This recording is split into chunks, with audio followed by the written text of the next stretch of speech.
28 सफ़र सन 50 हिजरी तारीख़ इस्लाम जो उहो गारो ॾींहुं आहे जॾहिं रसूल जे ॾोहिटो नौजवाननि जे जन्नत जो सरदार इमाम हसन अलैहिस्सलाम खे ज़हर ॾेई शहीद कयो वियो। पाण जे मुताबिक़ ख़ातमुल अंबिया मोहम्मद सल्लल्लाहु अलैहि वसल्लम जी पेशिन गोई हुई त इमाम हसन अलैहिस्सलाम जी वजह सां मुस्लमाननि जी ॿिनि जमातुनि में ठाह थींदो ऐं हिन उम्मत में थियण वारो फितनो व फसाद ऐं खाना जंगी जो इमाम हसन अलैहिस्सलाम जी बाबरकत ज़ात जी वजह सां ख़ात्मो थींदो। लिहाज़ा सन 40 हिजरी में इमाम हसन अलैहिस्सलाम खिलाफत खां दस्तबरदार थिया ऐं अमीर मुआविया खे हुकूमत ॾेई मुस्लमाननि जी पाण में थींदड़ वेड़ ऐं तकरार खां बचायो। पाण जी हिन अज़ीम कुर्बानी जी वजह सां केतिरनि ई मुस्लमाननि जूं तलवारूं पाण में टकराइण खां बची वयूं। इमाम हसन अलैहिस्सलाम अमीर मुआविया सां ठाह करे पंहिंजे नाने हज़रत मोहम्मद सल्लल्लाहु अलैहि वसल्लम जी सुलह हुदैबिया जी यादि ॿीहर ताज़ा कई ऐं तख़्त हुकूमत खे ठुकराए मदीने में ई गोशा नशीन थी विया। पर सुलह हसन जे बाद बि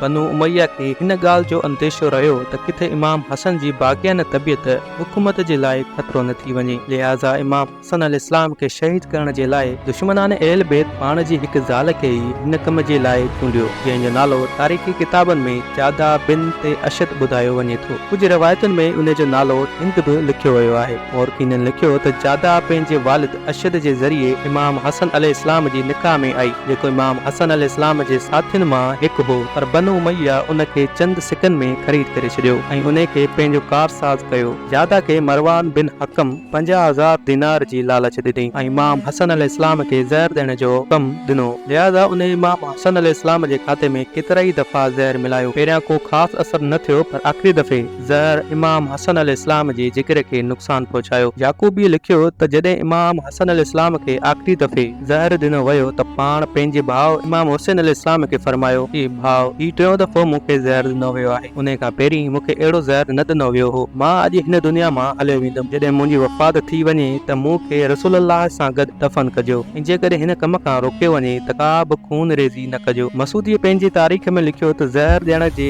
3 ॾींहंनि खां पोइ इमाम हसन अलैहिस्सलाम शहीद थी वियो। पाण जी शहादत ते पूरो मदीनो गम में ॿुॾी वियो। पाण जे जनाज़े में मदीने जा पोड़ा, जवान, ॿार, मर्द, औरतूं, गुलाम, मवाली तमाम माण्हू जमा थी विया। अरबन जी पहिरीं ज़िलत रुसवाई इमाम हसन इब्न अली जी शहादत ई हुई। पाण जे जनाज़े खे वसियत जे मुताबिक़ उजराए आयशा में खयो पियो वञे। तॾहिं मरवान खे ख़बर पई त हू सिपाहियुनि सां गॾु हिजरे जे साम्हूं बीह रहियो। मरवान चयो त जीअं असांजे चचा ज़ात उस्मान खे नबी करीम सल्लल्लाहु अलैहि वसल्लम जी भरिसां दफ़न करण न ॾिनो वियो, उन ई तरह असां हसन बिन अली खे हिते दफ़न थियण न ॾींदासीं। इब्न असाकीर ऐं केतिरनि ई ॿियनि किताबनि में लिखियो वियो आहे त बनु उमैया जे सिपाहियुनि जनाज़े जी तरफ़ तीर हलाइण शुरू कया त जीअं जनाज़े खे खणी पोइ हिते मोटनि। लिहाज़ा जंहिं ताबूत में जनाज़े खे खयूं पिया वञनि उन ई ते 70 तीर लॻा, जेके बाद में कढिया विया। मरवान ऐं सिपाहियुनि हथियार खयां ऐं जंग जो माहौल थी वियो। अन क़रीब ही जहिड़ो खून रेज़ी में तब्दील थी वञे हा। पर इमाम हसन अलैहिस्सलाम चयो, ख़ुदा जो कसम, जेकॾहिं मुंहिंजो भाउ मूंसां अहद न कयो हुजे हा